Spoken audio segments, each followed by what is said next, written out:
latest updates, subscribe to News9.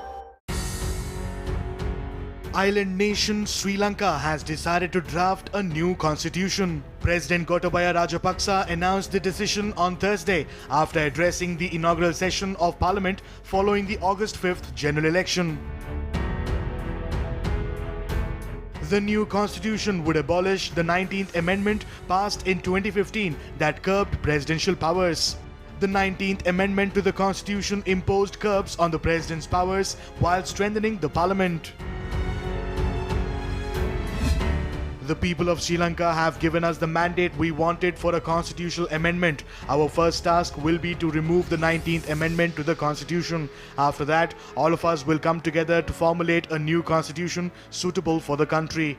The new constitution would give priority to the concept of one country, one law for all the people. Rajapaksa's Sri Lanka Podujana Peramuna, also known as SLPP or Sri Lanka People's Front, along with its allies, secured a two-thirds majority in the recently held general elections. The SLPP won 145 seats of the total 225 seats, while its allies got 5 seats.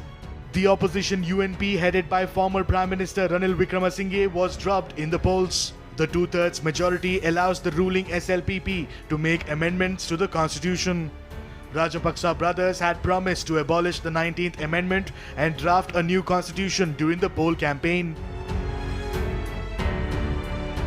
The 19th Amendment to the Constitution was passed in 2015 during former President Maithripala Sirisena's term. Sirisena, in alliance with the then Prime Minister Ranil Wickremesinghe, had passed the amendment to curb President's executive powers. The 19th Amendment brought back the two-term limit on the presidency. Several people, including civil society members, had hailed the move and called it a progressive legislation. The Rajapaksa brothers were upset with the 19th Amendment.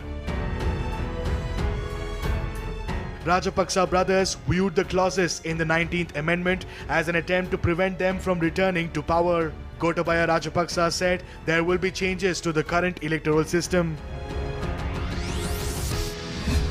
It is essential to make changes to the current electoral system in the country while drafting a new constitution. We will retain the elements such as proportional representation system presently followed. The Rajapaksa brothers have been dominating the Sri Lankan politics for 2 decades. With the massive mandate in the general elections, the Rajapaksas have declared that they are in it for the long haul.